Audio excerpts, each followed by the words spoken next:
This resource dialogue is about facilitating teacher teams and PLCs. This is a book by Daniel Venables. It's a book that was handed to me by one of my assistant principals because I am the department chair for English at my school. And anything that can help with those processes and make them richer, we want to reach out and find those things. I hope you see the benefit, the value potentially for this resource as I walk you through it here. Venables' viewpoint and purpose in putting this book together, he has done a lot of work with training teachers and training leaders of teachers. He has a few underpinnings that I'm showing you here that really work throughout the book. And he claims them early on, that PLCs are an essential element of teacher development and student learning, that leadership of great PLC, focused on content and process, will improve results for students. We'll come back to that idea of the distinction between content and process in a few slides. And that quality decisions and efficient implementation for PLCs have learning in the balance. He really emphasizes and wants leaders to emphasize every chance they get that we set our needs aside as teachers, as the adults in the room, because if we can get a well-designed meeting in place and get the outcomes that that meeting plans for, then students are going to benefit. Summing that up early on, Venables is focused on the way great teams, focused on students, working through a process and ready to elevate their work, will make great things happen in their PLCs. There are two sections to the book. The first section is about facilitating teachers and teacher teams.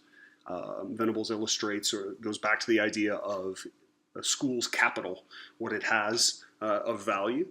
The human capital, and maybe you're familiar with these ideas, is each individual teacher, the quality of that teacher, the knowledge that they bring, the skill sets that they have in the classroom and beyond.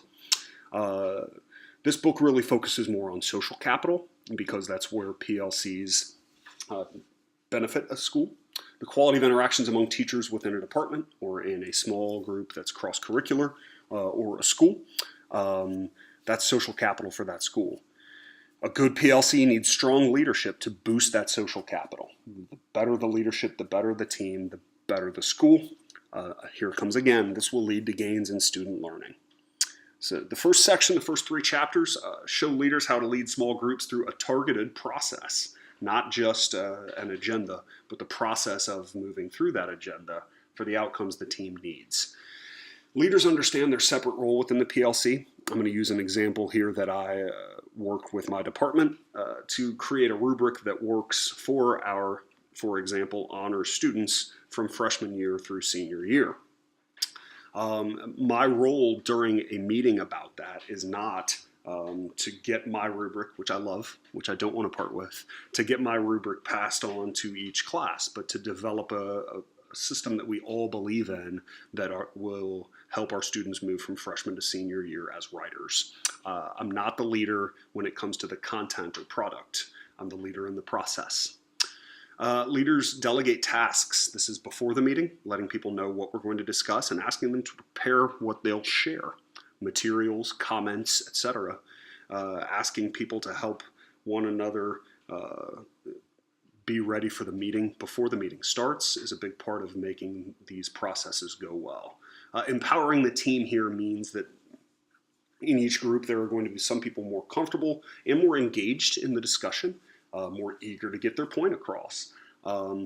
Giving voice to each member is also part of this, that we make sure the less confident, the less engaged are a part, but also empowering the team means helping them understand that this will move to a next step. This will be something implemented. This will be a change that our students receive.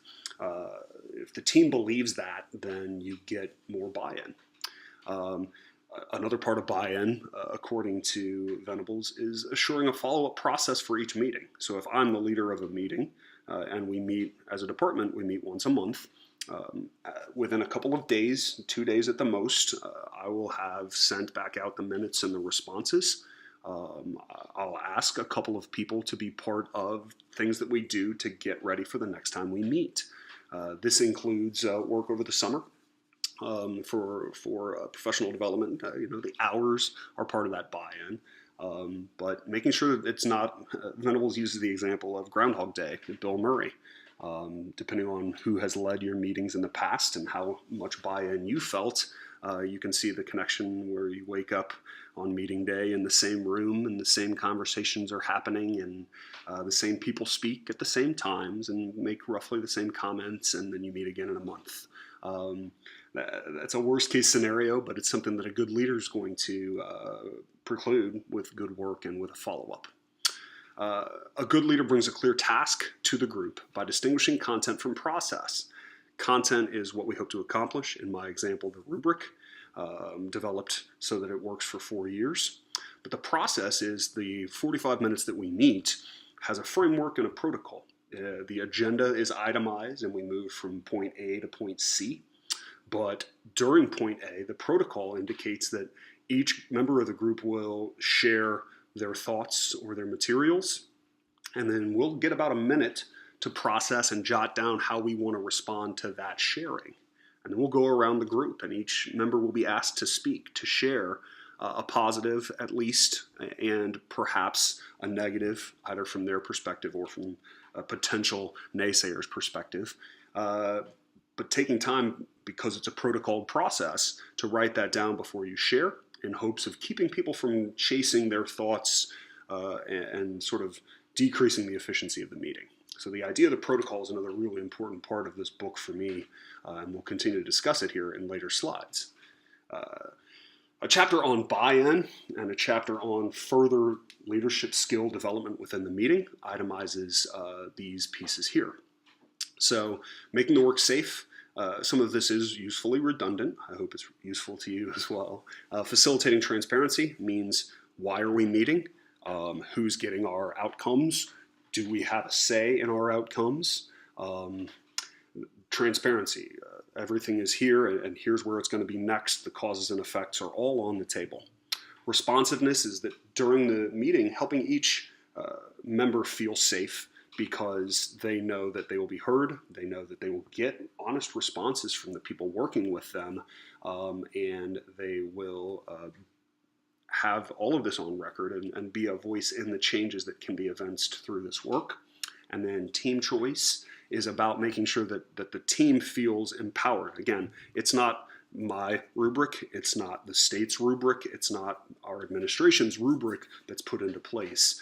If we do our process right, what we come up with will be adopted and adapted by the school. Another concern for building trust and buy-in is helping, as a leader, questioning well. To get the opinions of people. Again, the protocol is in place to avoid that getting sidetracked. So if I'm a leader and I have questions about someone's comments, if that doesn't pertain to the organized comment, then I'm going to set that question aside. I'm going to write it down and go to that person later. If I have a question about why someone brought their item to the agenda, then I ask it and I remind them, answer me briefly, quick answer. Keep it simple for me, please. How does this work? What's your thinking on this? But you have to be able to close that gate when it's time to say, okay, we have another item on the agenda. Creating a culture of asking, not telling, encourages members of the group to ask one another what they're hearing, to ask for clarifications, not as often to offer their opinion in response to an item that someone has brought to the agenda. Exploring disagreement is having a leader learn to encourage people to note when they disagree, to bring that up in a debriefing about content towards the end of the meeting, and then to work out that disagreement before the next meeting, or to arrange that the next meeting be about those disagreements, but worked into an agenda to keep the protocol in line, to keep efficiency in place for each teacher. Keeping minority opinions, reserved voices, and naysayers involved in the process is an important part of building buy-in. The leader wants the whole group to believe in what's happening. So making sure that we know who agrees and doesn't agree with what's going on. Let's have it out in the open. Let's talk about why we're choosing option A instead of option B. Let's keep everyone involved. And then facilitating peer feedback is an extension of that, right? It's making sure that the teachers are going to be in touch with one another. Venables talks about the parking lot meeting, right? The meeting after the meeting, where the real business of opinion, of buy-in, of human capital takes place. A good leader can help move that to an official capacity, to decrease any sort of divisiveness wherever possible. It really comes from owning that process and talking about it. Section 2 of the book is about facilitating tasks of authentic PLCs, and this is where we get into the difference between content and protocol. Venables has 3 power tools for the leader of a PLC, and the first one is that protocol. The protocol keeps the group focused with an agenda and a frame process through each item on the agenda. Again, you have a minute to share your sense of item 1, or 30 seconds, and then you'll wait a minute, and then you'll listen to us share for 15 to 30 seconds our feedback on your angle, your take, your comment, your material. The protocol maintains safety for teachers. Everyone will be heard. That's an expectation and a right. The protocol can level the playing field. The eager teacher doesn't necessarily want to derail things, but sometimes they feel entitled to 3 to 5 minutes of sharing their thoughts. The protocol helps all of us remember that that's not the best use of time right now. The level playing field of the protocol also comes from the expectation that members 4, 5, and 6 will also share during this time. And so everyone knows their voice is going to be heard. Maybe that helps them buy into considering their opinion and bringing it to the meeting at the right time. I hope all of this is clear in terms of maximizing time and maybe in terms of getting results, that the protocol goes from step A to step Z, or maybe just step C, and gives people a clear sense of where we start and what we say and how we feel about it and when we're done. Take the onus off the facilitator because everyone else's role is protocoled, it's framed, it's itemized, and the facilitator is just keeping the troops on course in that regard. Front-loading a PLC involves a statement of purpose as each meeting begins. For me, it's also a part of my emailed communication with the attached agenda for each meeting. When you front load, you're refreshing the reason for each task. That does go all the way back to the basics. I don't think it's condescending to remind people, our students are going to be writers, in my example. So we want a rubric that helps them move from 13-year-old writers to 18-year-old writers, and that's why we're here. Front-loading means connecting to past and future efforts. So for me, it's, back in February, we talked about focusing at the senior class because the senior class is college prep, and we think we can measure that, so let's track how we get to that point. We talk about future efforts by saying next month we'll be able to take this all the way back to sophomores, or we'll be able to refine it even further. Those would be examples of connecting the effort. And then reminding about the protocol's particularities. It is strange to tell a room full of grown-ups that they have 30 seconds to speak and 15 and a minute to consider their response and 15 to 30 seconds to share their response. It's less strange the 5th and 6th time that you do it for the leader, at least, and I think for most of the members as well. So front-loading means putting all those things out there conscientiously to remind the process in place and the purpose. And then a debriefing is during the meeting in the last 5 minutes at least, asking each member about the process, not the content. What worked? What can we improve? How do you feel about 15 seconds, 30 seconds? How did you feel about your minute? Was this an efficient use of your time? The debriefing is not about the content. That's the follow-up that we mentioned on the last slide.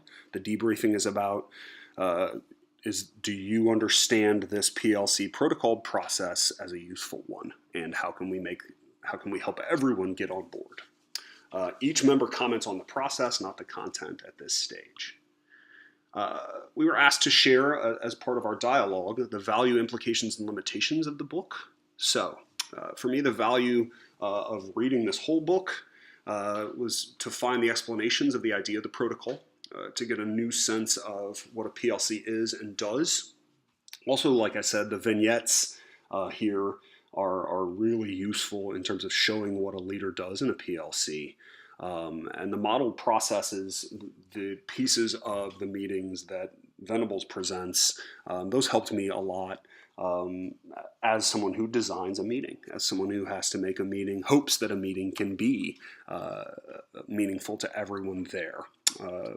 The book is clearly linked to, as part of its value, real experience, real teachers, real things that teachers have to discuss, want to discuss, what their students need.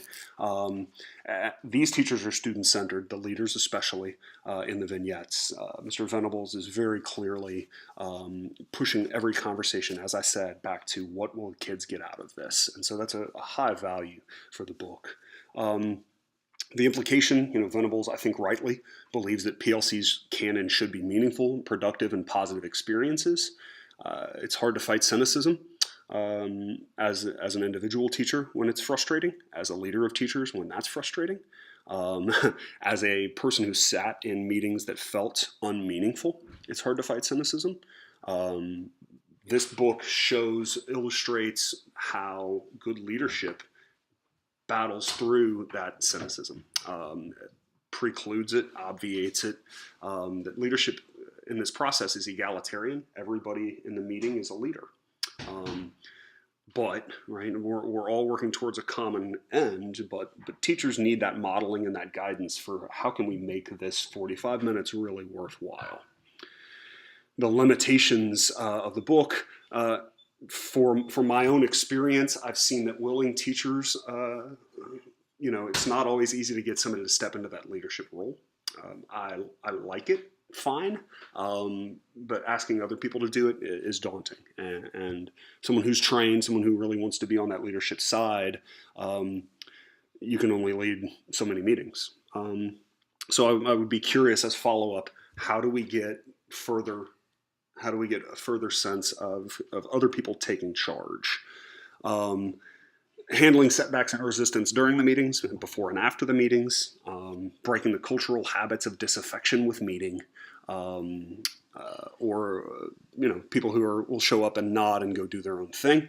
The book doesn't solve those problems. That would be a much more impressive book. I still think it's an impressive book, but those are the limitations of the text. So, also asked to discuss the evaluation of Venables' perspective. What do I see in terms of whether I agree or disagree with this author? The strongest element of the book is his deep expertise as a leader and a trainer of leaders. He's got a really well-considered philosophy, but he's also got the practical rubber meets the road examples, considerations, concerns. So that kept me reading this book. The variety of scenarios, the concerns that leaders had as they developed, as they got into the meetings, and then the kind of feedback, the overt and the more covert or unintentional resistance and responses, and how leaders handled those. Venables' wisdom really kept me excited about what the book had to offer, start to finish. Problems with the text, least viable elements perhaps. Administrative support for me. External concerns, the teachers maybe feel like we're only doing it because someone in the office is checking. Or we need a rubric because the state has a rubric and we're not a state school. We're not, so maybe we're just playing catch up.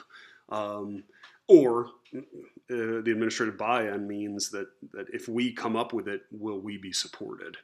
Mr. Venables, as a trainer, maybe doesn't have to deal with that next step. Who do we answer to once our meeting goes perfectly and produces exactly what we needed it to?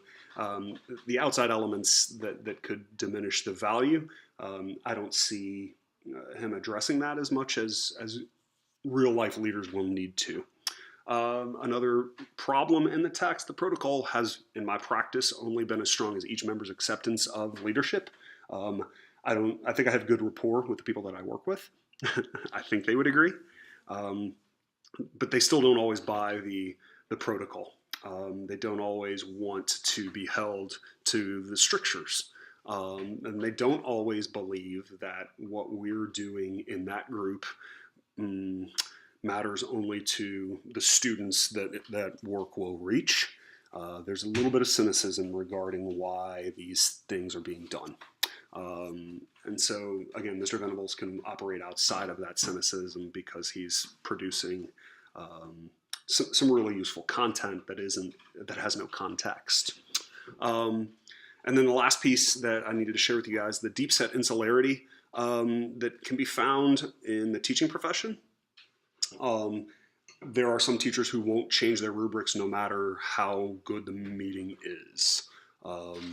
So people's love of their own content complicates how well the meeting's content can shift that. Similarly, liken to do your own thing, which I respect.